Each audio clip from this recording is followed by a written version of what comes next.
from around the globe in sold-out arenas and humble churches, from out on the streets to your screen. And now, the time and what must be done. On this edition of Farrakhan Speaks.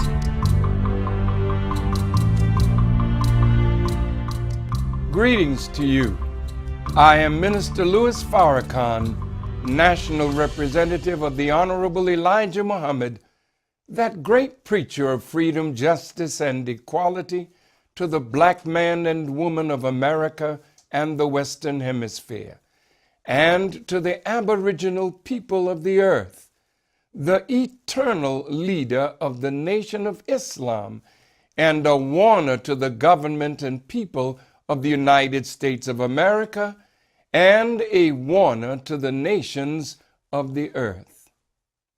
In this, our concluding series of broadcasts on the time and what must be done, I'd like to talk with you about the shadow government that hides the knowledge of this great wheel, even from the presidents of the United States that the American people have elected, and we will offer final guidance to our president and nation.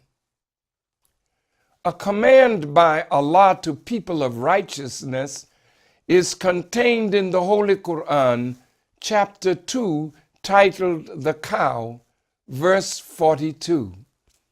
It reads, "And mix not up truth with falsehood, nor hide the truth while you know." The Honorable Elijah Muhammad, in his monumental book, Our Savior Has Arrived, in an article titled The Hidden Truth, on page 10, he writes, quote, "Hiding the truth is a very serious thing to do.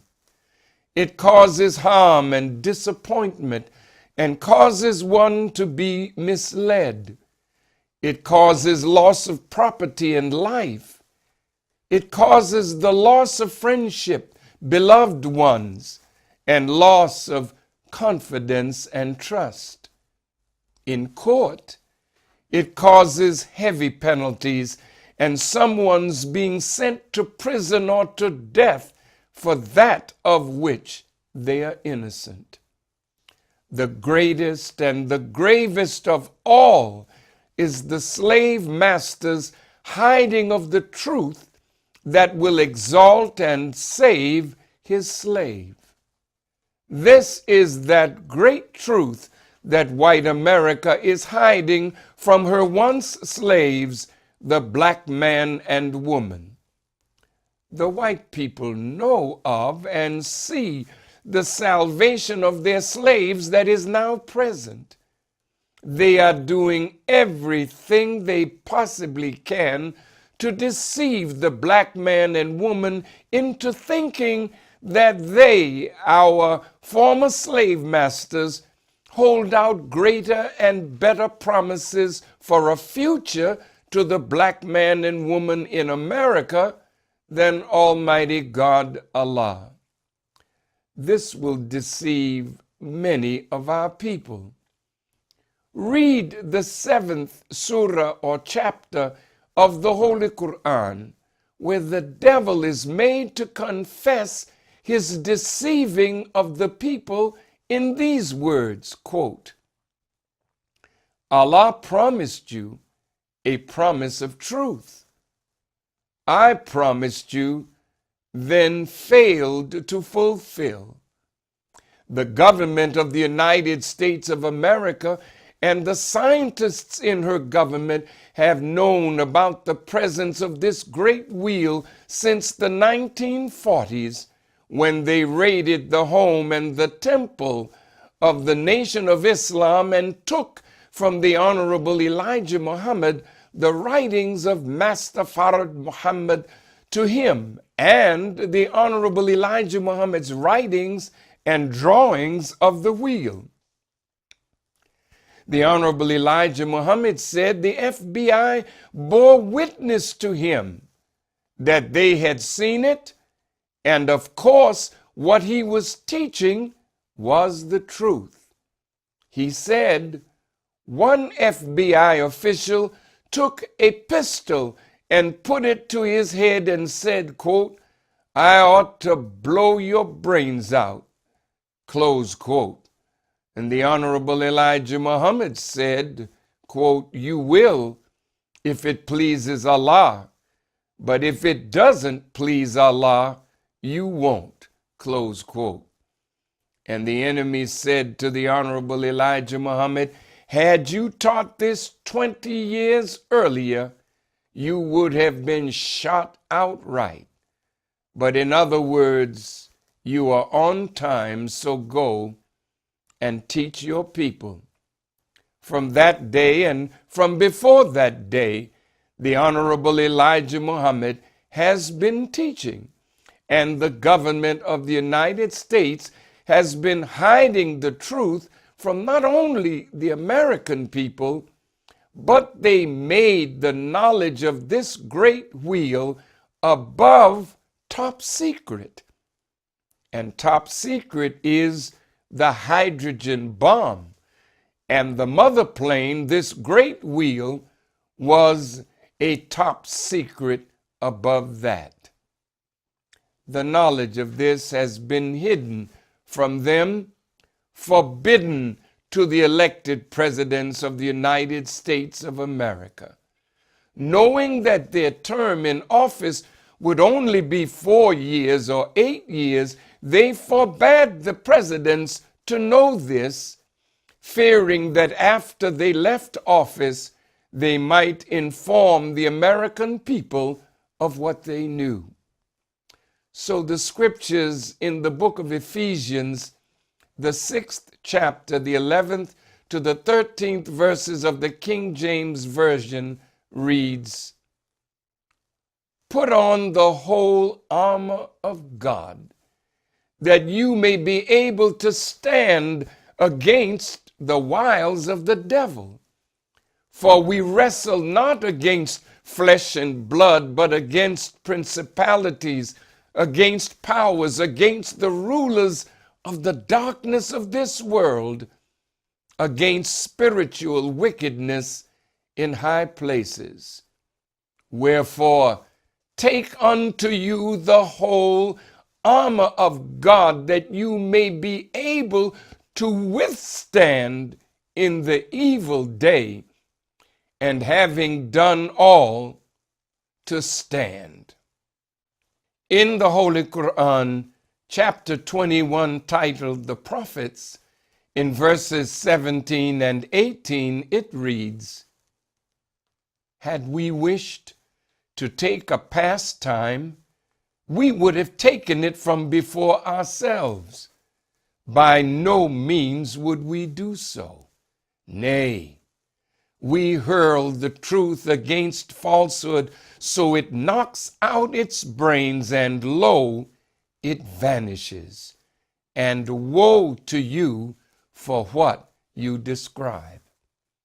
And in 2 Corinthians, the 10th chapter, the 3rd to the 5th verses, in the King James Version, it reads, "For though we walk in the flesh, we do not war after the flesh.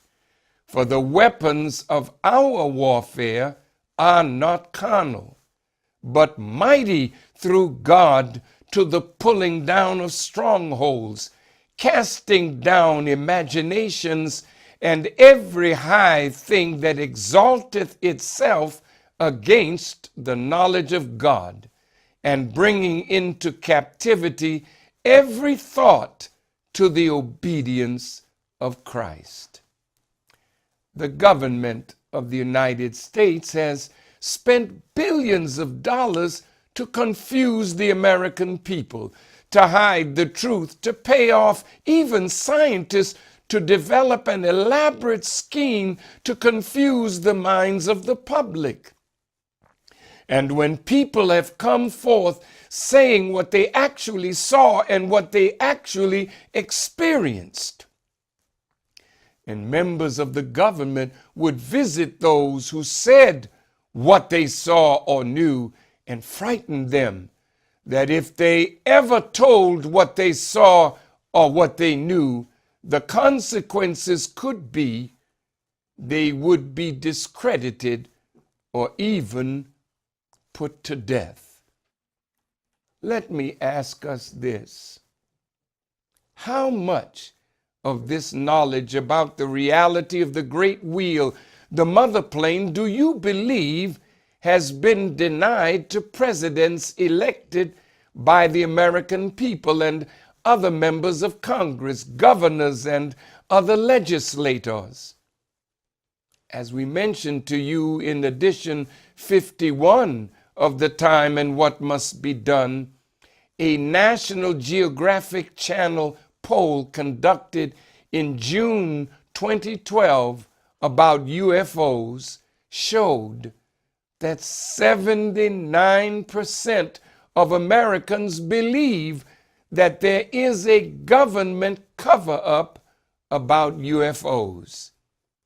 In an ABC News report published on December 9th, 2013, by Annetta Constantinides, she references remarks made by President Obama to actress Shirley MacLaine about Area 51.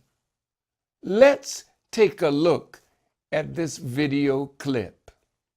When you first become president, one of the questions that people ask you is, what's really going on at Area 51?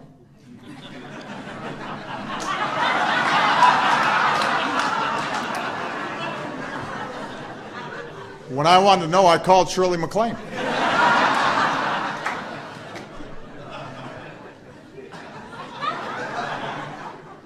I think I just became the first president to ever publicly mention Area 51. How's that, Shirley? So, as you have just heard, this is not an insignificant reference by President Obama to Shirley MacLaine and Area 51. As an Oscar, Golden Globe, and Emmy-winning actress, she has been known for decades to discuss her experiences with UFOs. As a proponent of New Age philosophy, which deals with a spirituality without borders or confining dogmas, and metaphysics, which deals with the underlying theoretical principles of a subject or field of inquiry, and the theological doctrine of causation, she has discussed in television interviews and in her books her beliefs and experiences with UFOs. According to Wikipedia, quote, she has given numerous interviews on CNN, NBC, and Fox News channels on the subject during 2007-2008. In her book, Saging While Aging, published in 2007, she described alien encounters and witnessing of Washington, D.C. UFO incidents in the 1950s. In the April 2011 edition of The Oprah Show, MacLaine stated that she and her neighbor observed numerous UFO incidents at her New Mexico ranch for extended periods of time, close quote.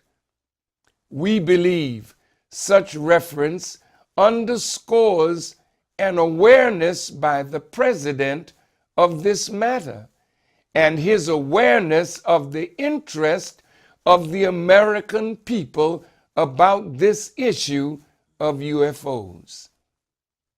According to a special report sponsored and funded by billionaire philanthropist Laurance S. Rockefeller, entitled "The UFO Briefing Document, The Best Available Evidence," and published by the UFO Research Coalition in 1995, comments on the issue of government secrecy on page 3 and 4.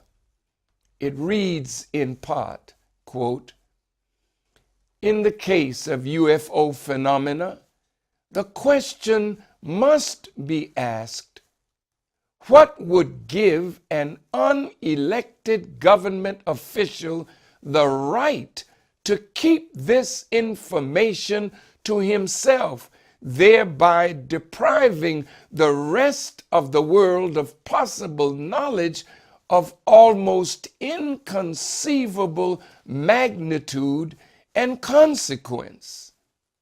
Such elitism by the officials of any government, much less a government based on the principles of democracy and individual rights, is a gross injustice, not only to its own people, but to all people. Secrecy, like power, lends itself to abuse. Behind the shield of secrecy, it is possible for an agency or service to avoid scrutiny and essentially to operate outside of the law. Numerous high-ranking government officials have been denied access to the knowledge of what you call UFOs.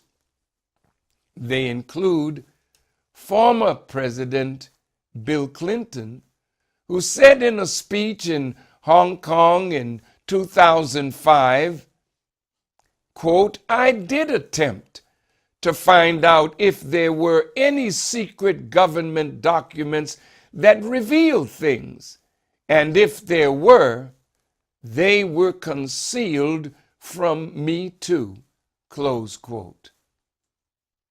Our research has indicated that an important relationship existed between the Clintons, especially Hillary Clinton, with Mr. Laurance Rockefeller. According to Mr. J.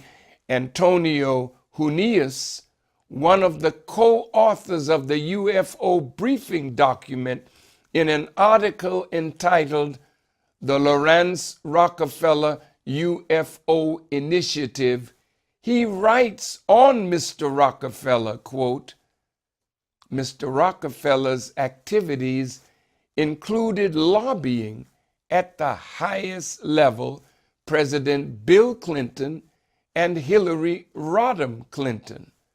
Long before the term exopolitics was in vogue, Laurance Rockefeller was practicing it in the White House from 1993 to 1996. This has come to be known as the Rockefeller UFO Initiative, a multi-pronged campaign to get the U.S. government to release sensitive information on UFOs and extraterrestrial intelligence. But what is exopolitics? It is the art or science of government as concerned with creating or influencing policy toward phenomena and extraterrestrial beings. The article continues, quote, "The initiative is documented in hundreds of pages of correspondence released a few years ago by the White House Office of Science and Technology Policy under the Freedom of Information Act.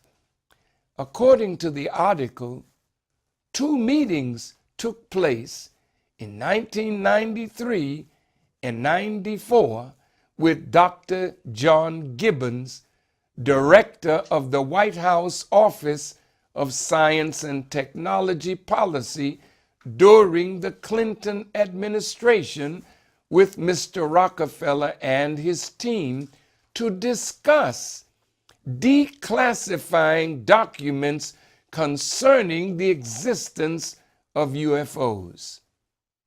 The article further indicates that in late August 1995, the Clinton family went on vacation at Laurance Rockefeller's JY Ranch next to the Grand Teton National Park in Wyoming.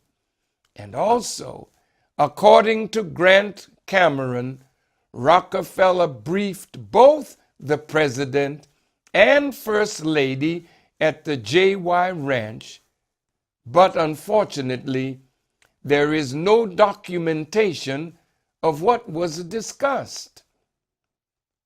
The actions of the shadow government in denying access to information concerning UFOs is expressed in author Timothy Good's 1988 published book entitled Above Top Secret: The Worldwide UFO Cover-Up.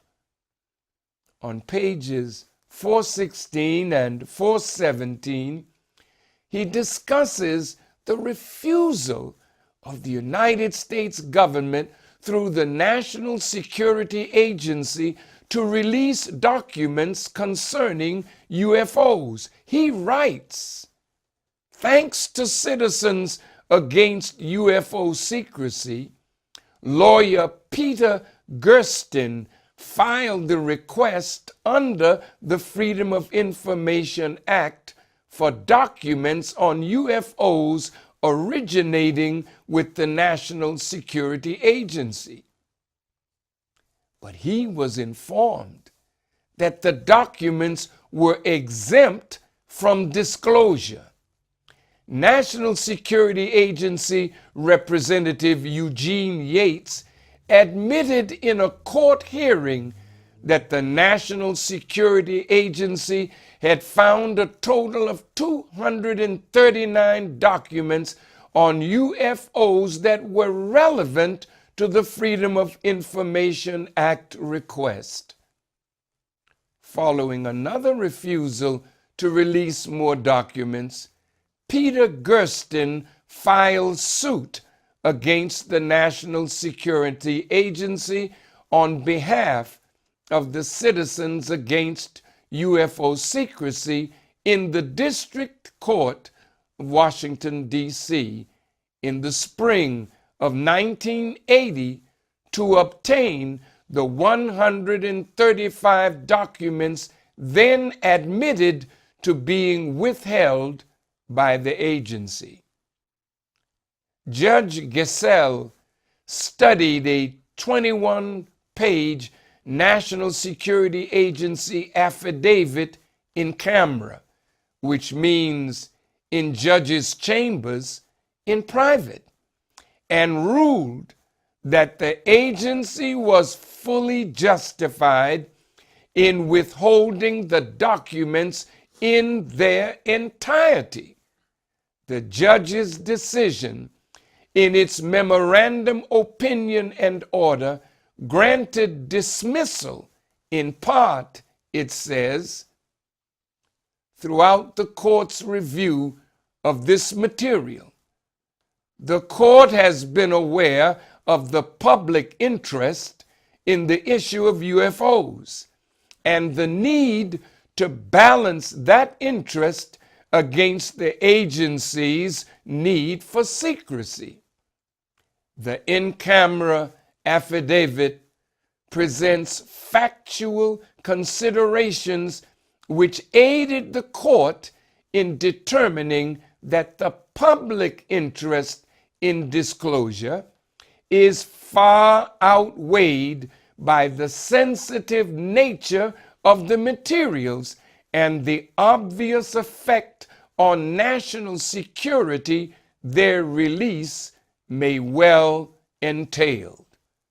The judge therefore said, the case is dismissed. In other words, there's something so relevant to national security that it far outweighs the need of the public and even the presidents to know about these unidentified flying objects. Since this is public record and other things are public record, what was denied to presidents that is considered above top secret? What is it? And what would it be except that it would be some greater knowledge of the wheel, its power, and the reality of its occupants? They don't mind you knowing that something is out there that is flying around, because practically every president in recent history knew that because they said they have seen it. But when they dug to get the deeper aspects of what they have seen and what has been learned, they were shut down. So who is this shadow government that denies the person voted in to be the president of the United States this critical knowledge of what is above our heads that can be our friend or our enemy? If America allows the wheel to be your friend, it will be your best friend. And if you allow it to be your enemy, it will be the worst enemy that you have ever had, because that enemy can and will destroy you completely from the face of the earth. You are in the valley of decision, America. You are holding the secret of the reality of the wheels from presidents who have 1 or 2 terms and congresspersons, governors, and other legislators that have limited terms, and you don't want them to go out of office and share what they know. So the president, in this respect, as well as in other respects, is not the main power. He's subject to other forces in America. And it is time that the American people know that our president, in being denied this most important knowledge, can be made a shadow in his presidency of those that know and refuse to share that knowledge. In a CNN interview with Don Lemon on March 7th, 2007, I was asked about my views about then candidate for president Barack Obama. This interview was done 2 months after I underwent a 14-hour operation and made Savior's Day 2007. And as a result of my speech, for 2 hours, the media was interested in knowing what is keeping this man alive. So Don Lemon from CNN came to our home in Chicago to interview me. Please listen to my response on this video clip. Talking about Democrats, one of which who's running for president who lives in your very neighborhood. What do you think of him? I like him very much. I'm not saying that I'm going to vote for him, but I like him because he's fresh. He doesn't come with a lot of the baggage that those in politics, that have been in politics and been corrupted almost, or not almost, corrupted by it, sold out to the moneyed interests, sold out to the multinational corporations, sold out to the international bankers. So when you look at Bush, you think you're looking at the president. There's another power behind him. When you look at Blair, you think you're looking at the prime minister. There's another power behind him. When you look at Merkel in Germany, you think you're looking at the head of state, but there's another power behind these people. And the powers that are dogging the whole world are the international bankers that finance both sides of a conflict. Do you think that Barack Obama is the answer to George Bush? No. I think he's capable of being an answer. But the powers that contend with presidents, I'll go back to President Jimmy Carter. When he was a governor running for the presidency, he saw UFOs. And he said when he became president, he was going to open the file, which is secret, held by the government. When he got in office, we didn't hear any more from him. People say things when they're running because they don't know the powers that really control the house that they're going to live in. And that's why Barack Obama is clean, he's fresh. But the powers are eating at him right now. The powers that want to control him are at him right now. And how can he get to be president unless he raises $100 million? And who of the poor people have $100 million to give him? And who will provide him with the money so he can contend with Mrs. Clinton and her big bank, or Giuliani and McCain and their growing bank? So the people that bankroll you, they're the ones that ultimately call the tune. So what are you saying? I'm saying that no matter who sits in the White House, if you don't uproot the structure that corrupts them, you still don't have a president. You have a figurehead. And frankly, that's why I say America needs a regime change. And just like you have to go into the floor when there's pipes underneath it that break and bust, you got to uproot what's under the government of the United States of America, or the American people will never have what the Constitution guarantees. Do you think Barack Obama can do that? No. Absolutely not. He's a good person.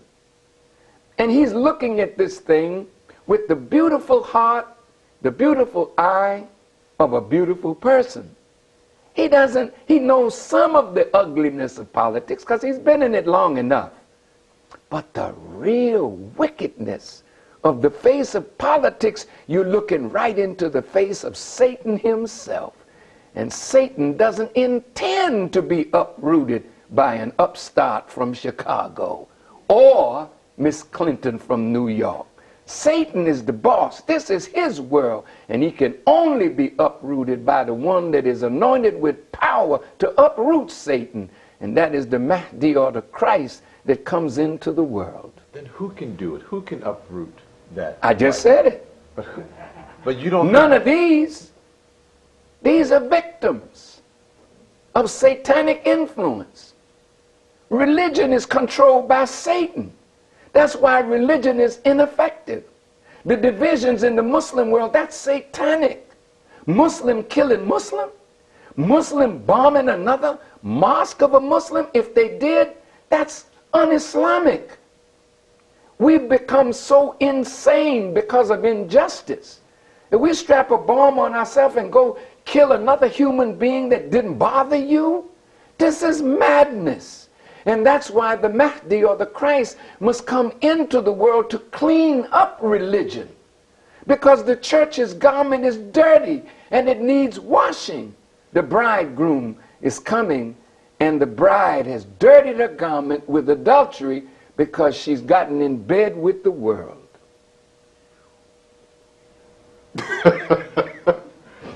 So, if that happens through a person, just as Jesus walked the earth, is there a person you think that's on this earth now, or that will come, who can do that, who can uproot the evil? That's why we say that Allah came in the person of Master Farad Muhammad, because we believe that this human being is clothed in the power of the eternal God to set up the kingdom of God on earth. And there's no one here now that you see has those qualities. He's here. He's around. That's why the world is in the shape that it's in. That's why you see the clashing, because his aim is to set down every tyrant. And he's called in the Quran Maliki Ya'umiddin. He's master of the law of requital, master of the day of judgment, master of the day of religion. He's a human, but he's in the world to do a job, and the job is being done. The house is being divided. The house is being set up. On one side, not black and white, but on one side wrong and one side right. Which side do we want to be on? Bush is wrong. He must get right. The government is wrong. It must get right. And we in the black community, the black community is living wrong, and it must get right. We have to choose today between two signs, one of life and one of death, and if we make the wrong choice, we get the right answer. Is there someone which is death? Senator Daniel K. Inouye from Hawaii stated in his concluding remarks in 1987 during the Iran-Contra hearings his concern about this shadow government.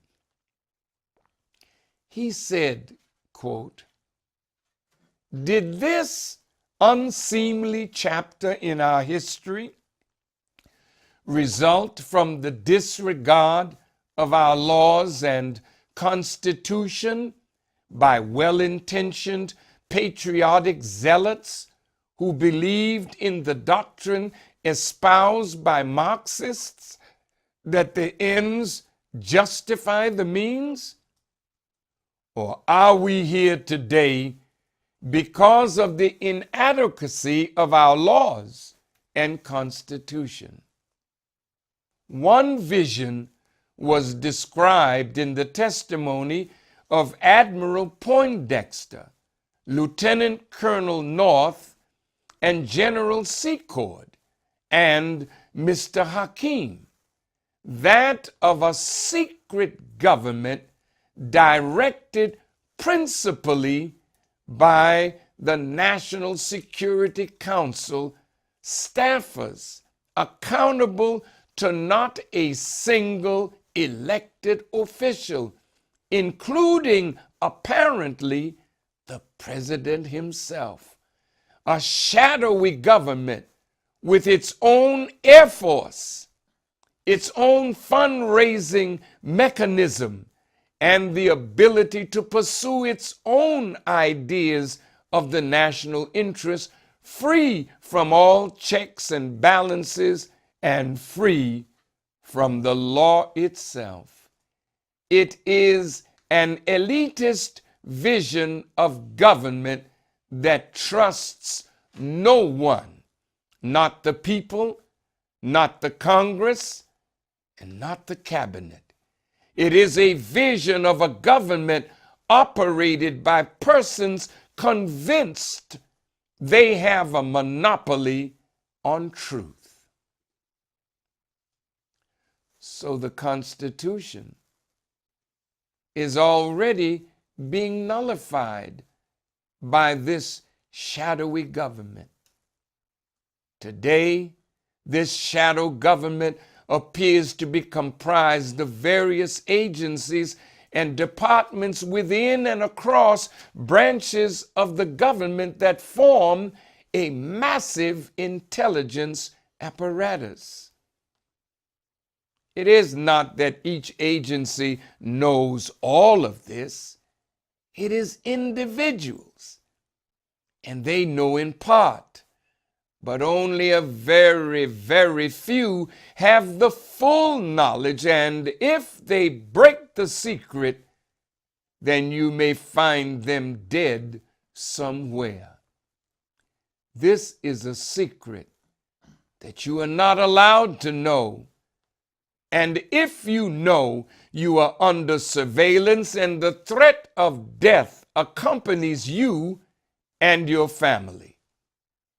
For example, the Huffington Post published an article on December 12, 2011, entitled, quote, "Former CIA Director's Death Raises Questions, Divides Family."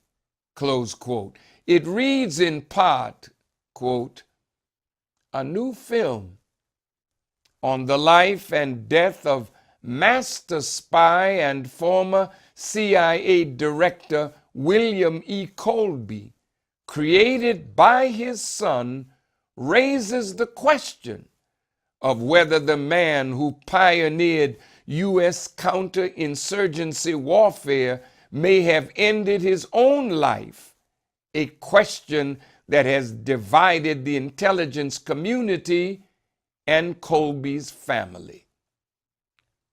When Colby vanished in rough waters on a late night solo canoe trip in 1996, local sheriffs ruled out suicide before they even found his body.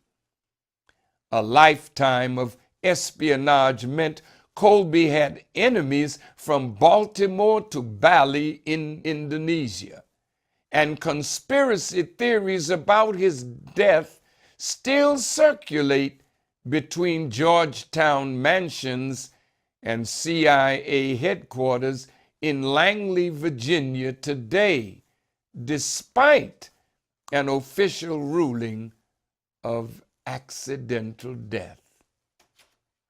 Among historians, William Colby is best remembered as the man who gave away the CIA's family jewels, details about covert actions the agency carried out between 1950 and the end of the Vietnam War. Colby was ordered to release them to Congress as part of the Church Committee hearings of 1975, but many of his colleagues at the time considered it a major betrayal. Could this have been a reason for his questionable death? How many more government officials have met their death under questionable circumstances? All of these agencies and branches of government are engaged in intelligence activities through what is termed black budget operations. The definition of the term black budget is of or relating to covert intelligence operations. What is the definition of covert? It means concealed, secret, disguised, covered, sheltered. In an article published on August 29th, 2013, in the Washington Post, titled U.S. Spy Network's Successes, Failures, and Objectives Detailed in Black Budget Summary by Barton Gellman and Greg Miller, Director of National Intelligence, James Clapper Jr. takes the position that the details of intelligence activities shouldn't be publicly disclosed. He states, quote, "Our budgets are classified," he said, "as they could provide insight for foreign intelligence services to discern our top national priorities, capabilities, and sources and methods that allow us to obtain information to counter threats." Close quote. In a paper titled "The Black Budget Report, an investigation into the CIA's black budget and the Second Manhattan Project," dated November the 23rd, 2003, and revised February 5th, 2004, by Michael E. Salla, PhD, from the Center for Global Peace School of International Service at American University, Washington, D.C. He indicates that in 1947, the National Security Act created the National Security Council, the Central Intelligence Organization, and consolidated the U.S. military into one entity, the Department of Defense. And there arose an issue over the secrecy of the CIA budget. The Constitution requires transparency and public disclosure of expenditures of all public monies. As a result of this issue, in 1949, another CIA Act was passed by Congress with additions to the law that allowed secrecy of CIA expenditures, notwithstanding the Constitution. Today, this law still exists and is contained in Title 50 of the United States Code, Section 403J, B, titled Central Intelligence Agency Appropriations Expenditures. It reads in paragraph B, "The sums made available to the agency may be expended without regard to the provisions of law and regulations relating to the expenditure of government funds, and for objects of a confidential, extraordinary, or emergency nature, such expenditures to be accounted for solely on the certificate of the director, and every such certificate shall be deemed a sufficient voucher for the amount therein certified." That's really bad. When you've got billions of taxpayers' dollars that nobody can question how that money is used and where that money goes. Let's just say, for argument's sake, when Oliver North was in the basement of the White House doing something that I'm sure President Reagan was aware of, because it was a part of the conspiracy that ran, from my judgment, like this: we know we can't, according to the law, use taxpayers' money to fund the Contras in Nicaragua, because the Congress had already said that they would not make money available for that operation. So the White House had to find a way around the law. So now you have black ops, black budgets that you can't see where the monies go. So in order to fight the growth of socialism and communism in Central and South America, President Reagan asked King Fahd of Saudi Arabia to give $10 million, maybe more, to arm the Contras in Nicaragua. But again, there is money that was used to bring drugs into the United States. And remember, they have their own Navy, they have their own Army. And these drugs went into the black community, and the money gained from the sales of drugs were used to buy weapons to fund the Contras and other operations throughout the world. This shows that there are plenty of loopholes in government, that people who have strange agendas and wish to utilize the government to facilitate their agendas, they use these loopholes. So these black ops, with their black budgets, carry out hidden agendas. So in all of this, the American people end up being a party to something done in their name that they are oblivious to, and unfortunately have to bear the consequences of.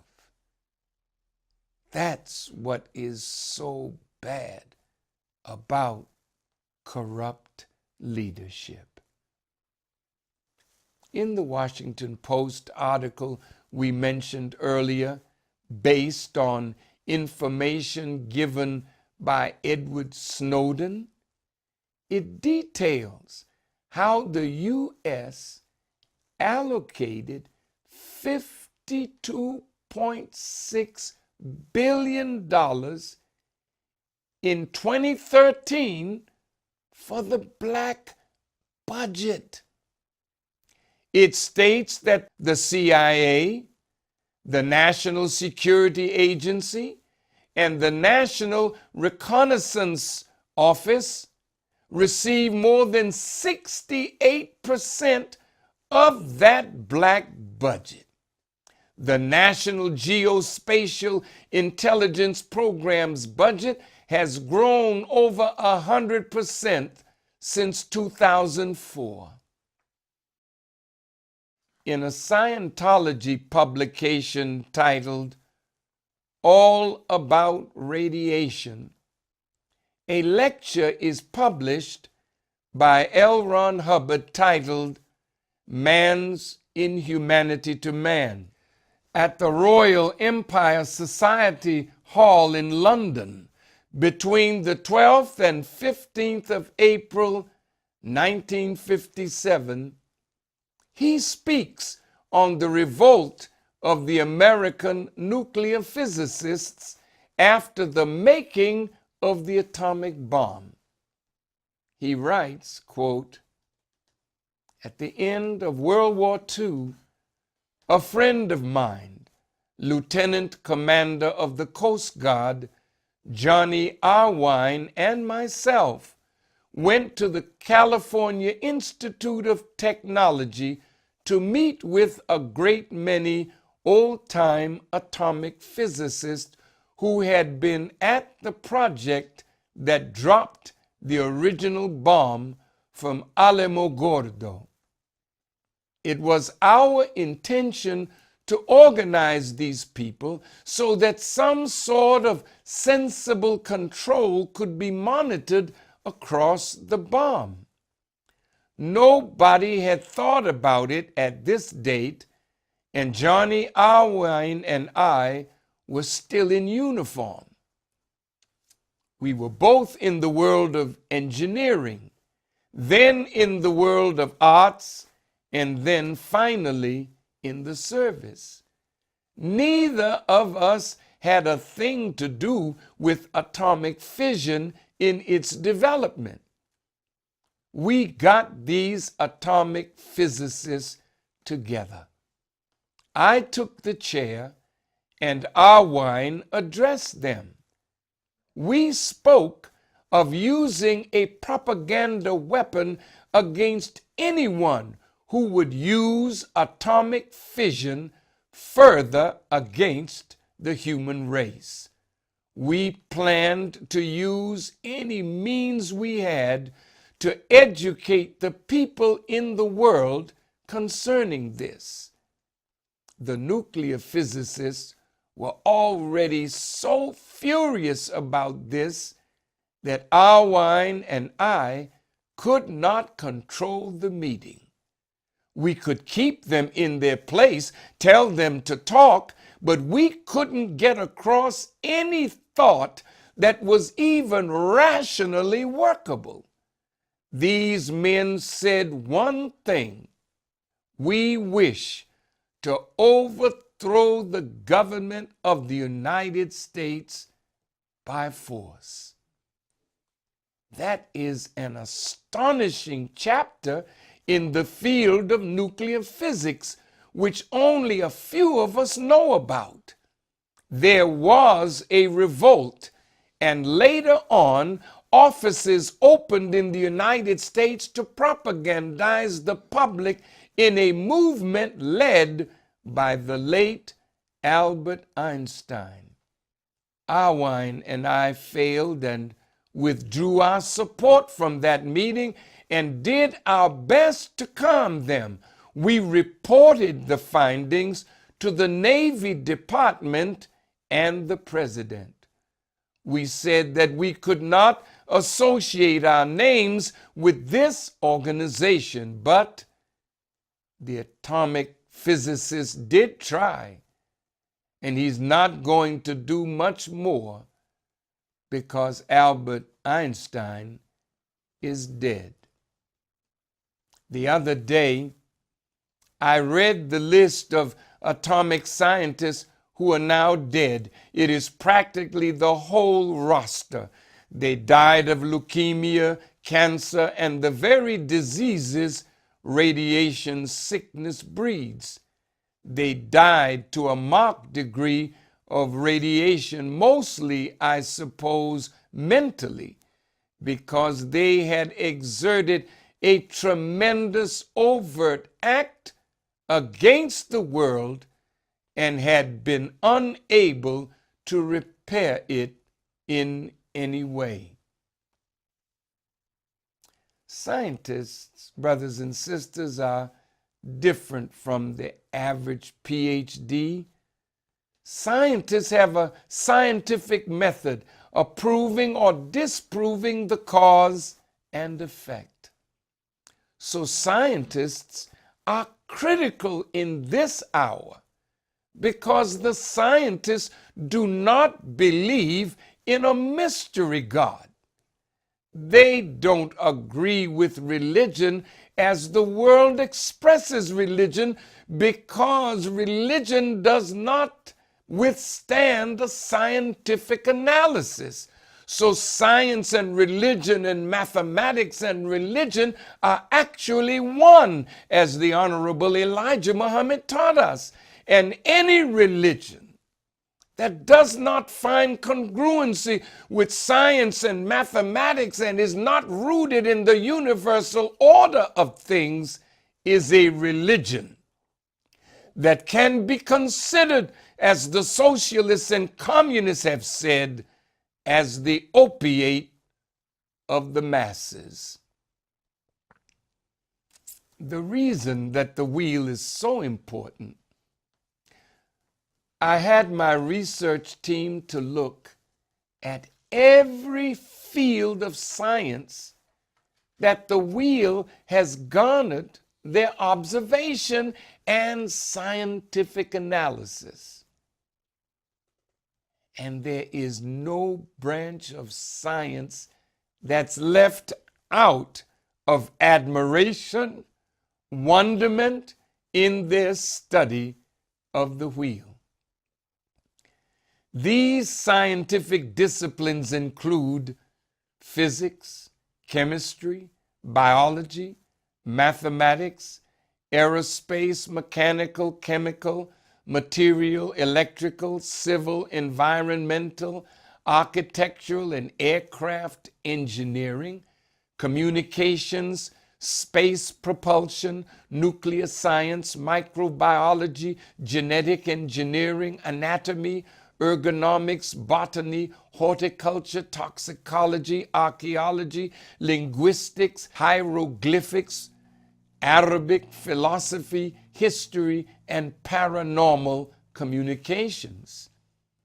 So the scientists, if they were gathered together to look at Area 51, they could determine the truth of what we are saying, that God is really present in the world, because the wisdom on the wheel and from the wheel is so magnificent, it forces every branch of science to bow down.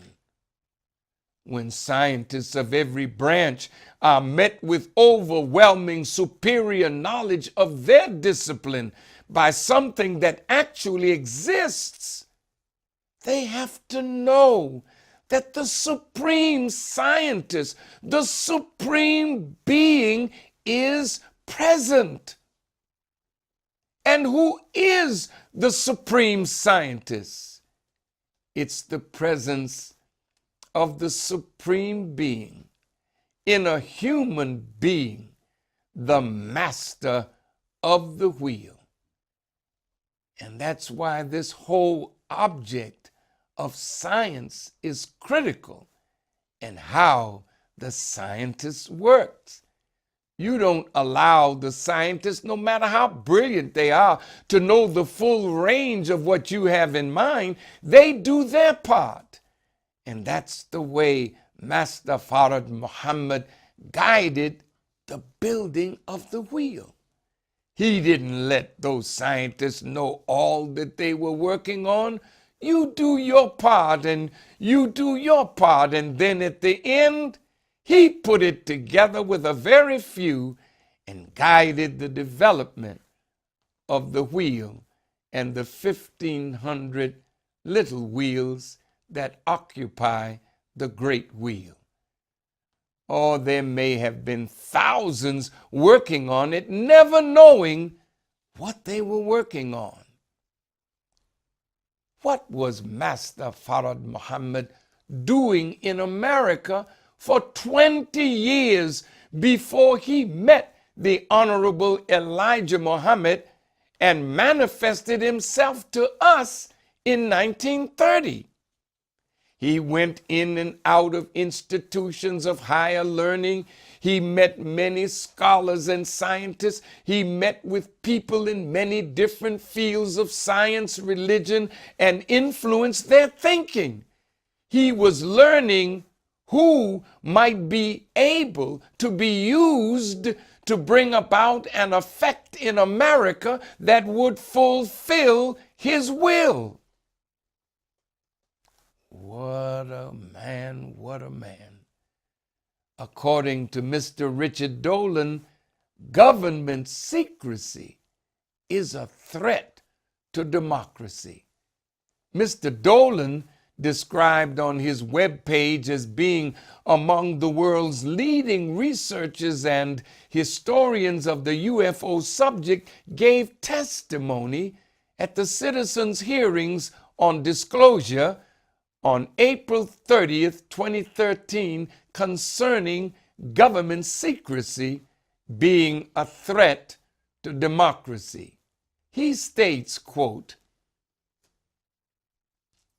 "We are so busy congratulating ourselves on being a free society that many people have forgotten actually to look long and hard at what kind of system has been evolving over the years.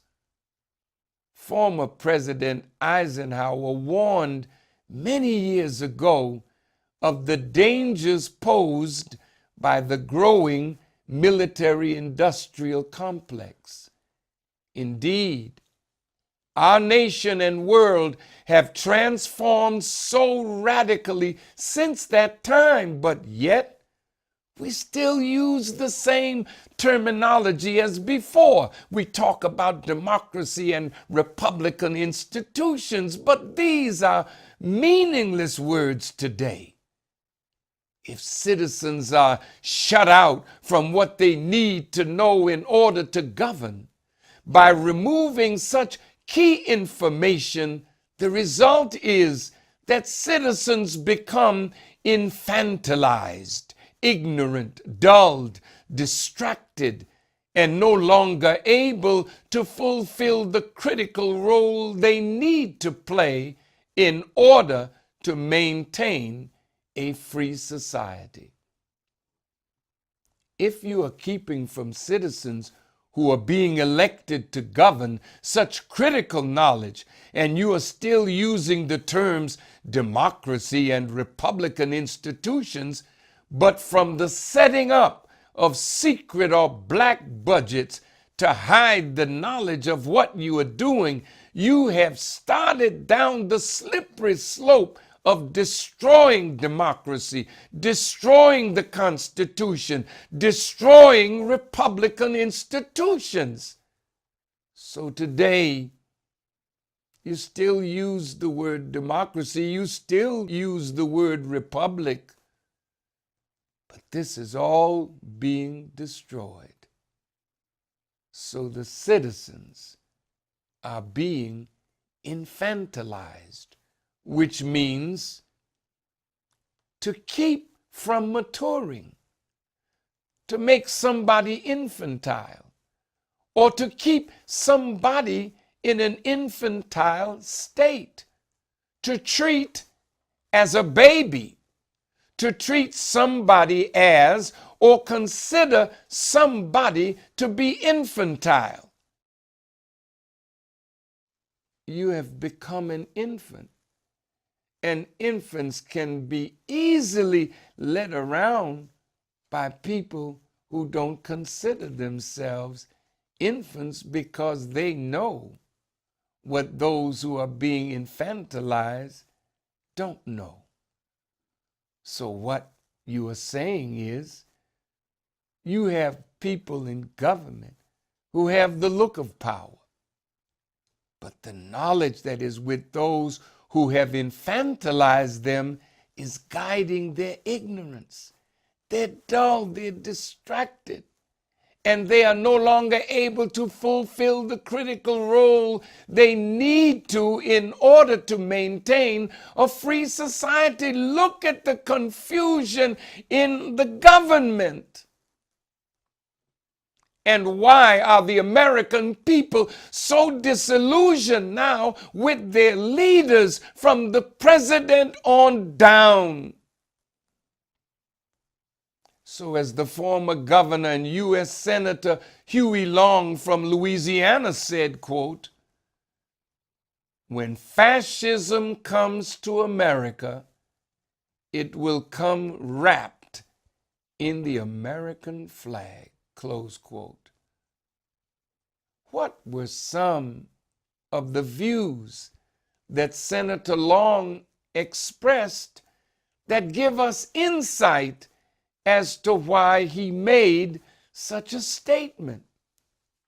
Listen to these words from an excerpt of a speech in 1932 in the Senate, posted on an educational website shown below. This great and grand dream of America, that all men are created free and equal, endowed with the inalienable right of life and liberty and the pursuit of happiness, this great dream of America, this great light and this great hope, has almost gone out of sight in this day and time, and everybody knows it. And there's a mere candle flicker here and yonder to take the place of what the great dream of America was supposed to be. The people of this country have fought and have struggled, trying by one process and the other to bring about the change that would save the American country to the ideal and purposes of America. They are met with the Democratic Party at one time and the Republican Party at another time, and both of them at another time, and nothing can be squeezed through these party organization that goes far enough to bring the American people to a condition where they have such a thing as a livable country. We swapped the tyrant 3,000 miles away for a handful of financial slave-owning overlords who make the tyrant of Great Britain seem mild. On this point of the suffering of the mass poor of America, he stated in the U.S. Senate in 1935, the 125 million people of America have seated themselves at the barbecue table to consume the products which have been guaranteed to them by their Lord and Creator. There is provided by the Almighty what it takes for them all to eat, yea, more. There is provided more than what is needed for all to eat. But the financial masters of America have taken off the barbecue table 90% of the food placed thereon by God through the labors of mankind, even before the feast begins. And there's left on that table to be eaten by 125 million people less than should be there for 10 million of them. What has become of the remainder of those things placed on the table by the Lord for the use of us all? They are in the hands of the Morgans, the Rockefellers, the Mellons, the Baruchas, the Bakers, the Astors, and the Vanderbilts.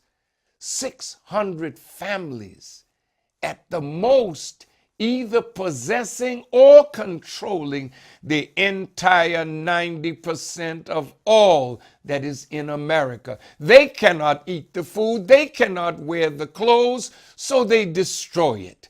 They have it rotted. They plow it up. They pour it into the rivers. They bring destruction through the acts of mankind to let humanity suffer, to let humanity go naked, to let humanity go homeless, so that nothing may occur that will do harm to their vanity and to their greed. Like the dog in the manger, they command a wagon load of hay, which the dog would not allow the cow to eat, though he could not eat it himself. Huey Long concludes his 1932 Senate speech with these words: unless we provide for the redistribution of wealth in this country, the country is doomed. There's going to be no country left here very long. That may sound a little bit extravagant, but I tell you that we are not going to have this good little America here long if we do not take to redistribute the wealth of this country. A biography of Senator Long on the website www.hueylong.com states, quote, Huey accused both parties of selling out to big business at the expense of the American people. He became very unpopular with the political establishment in Washington and was labeled a socialist, a radical, a demagogue, a dictator. Regarding his views on the political parties, Senator Long stated, "The only difference I ever found between the Democratic leadership and the Republican leadership is that one of them is skinning you from the ankle up and the other from the neck down." In a national radio address in February 1934, Huey Long unveiled a plan called Share Our Wealth, a program designed to provide a decent standard of living to all Americans by spreading the nation's wealth among the people. Long, Huey Long that is, proposed capping personal fortunes at $50 million through a restructured federal tax code and sharing the resulting revenue with the public through government benefits. Later revisions included capping fortunes at 5 to 8 million, annual personal incomes at 1 million or 300 times the average American income, and limiting inheritances to 5 million per individual. Long's program advocated free higher education and vocational training, pensions for the elderly, veterans benefits and health care, and a yearly stipend for all families earning less than 1/3 the national average income, enough for a home, an automobile, a radio, and the ordinary conveniences. Huey Long also proposed shortening the work week and giving employees a month vacation to boost employment, along with greater government regulation of economic activity. By the summer of 1935, Huey Long's Share Our Wealth clubs had 7.5 million members nationwide. He regularly garnered 25 million radio listeners, and he was receiving 60,000 letters a week from supporters, more than the president. It appears that these views of Senator Long are what made him dangerous to the shadow government. He spoke for the common man. He was not in favor of corporations or men amassing wealth based upon the slave labor and blood-sucking of the poor. He was against the powerful moneyed interests of Wall Street and the Federal Reserve and bankers. These words, spoken by Senator Long in the early 1930s, reflect the reality and economic condition of America and the American people today, especially concerning wealth and inequality. Wealth inequality and the greed of Wall Street financiers and the Federal Reserve System caused the recent deep recession in this country under President George W. Bush, from which the Obama administration is still trying to guide America into recovery. Do you remember Occupy Wall Street? The movement started by young people that began in New York protesting in front of Wall Street. Their demonstrations, which occurred all over the country, was an effort to dramatize the condition of wealth inequality in the United States. Senator Long's assassination occurred in the Louisiana state capitol in Baton Rouge, Louisiana, where he was shot on September the 8th, 1935, and died 2 days later on September the 10th. He was 42 years old. There has remained a cloud about him and over the true reason for his assassination, but the point is that even if you are considered powerful, when you seek to expose the real powers that are in the shadows who misuse the people, then you become a threat and your life is in danger. And the threat of assassination is ever present. So the scriptures say in Psalms, the 23rd chapter, verse 4, yea, though I walk through the valley of the shadow of death, I will fear no evil, for thou art with me. Thy rod and thy staff, they comfort me. Mr. Dolan concluded his remarks on secrecy being a threat to democracy by stating, quote, last year, one example only, it was learned that the Pentagon spends some $4 billion a year to sway public opinion. How do you sway public opinion? What is the mechanics of that? That is, you pay people to write certain things, to feed the public, to get the public to think a certain way and to act a certain way. How much of what you read in newspapers and magazines and see on television, how much of that you hear on radio, how much of what you read can you trust? Because they usually have one lie backing up another, backing up another.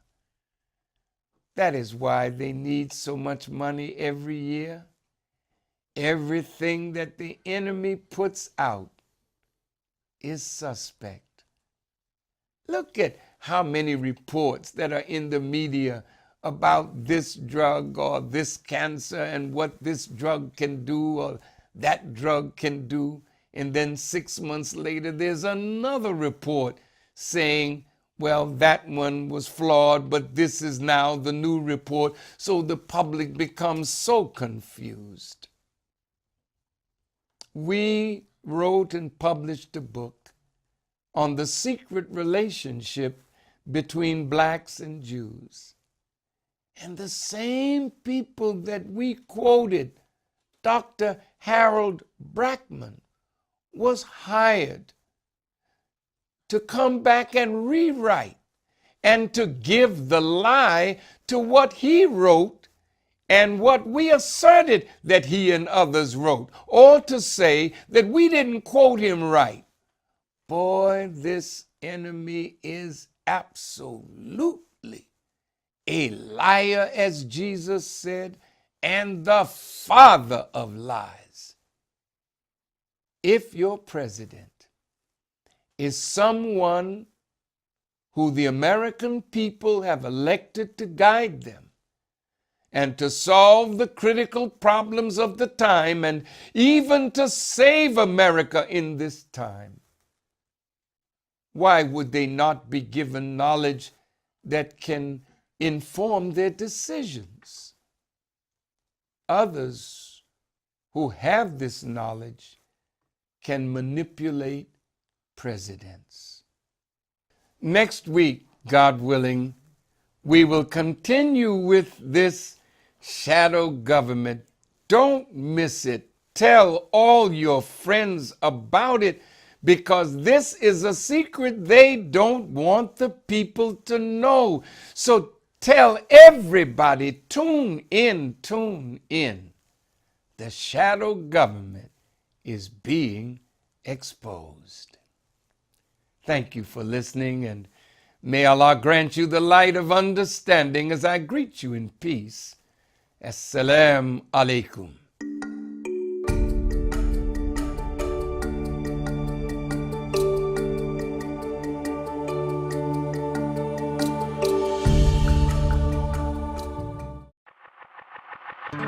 On February 24th, 2013, during his Savior's Day address, the Honorable Minister Louis Farrakhan introduced Muhammad's economic blueprint to end poverty and want. 7 days times 1 nickel a day, 35 cents a week. Do you have it? Isn't that painless? You know you don't like pain. Look at this. 52 weeks in a year, so that amounts to $18.20 per year. And if everybody in this room, everybody listening by television, everybody under the sound of my voice gave $18.20 a year, multiply that by 16 million in the working force. Now we got $291,200,000 in just 1 year. 291 million. Look at the power of pennies, nickels, and dimes if all of us did this.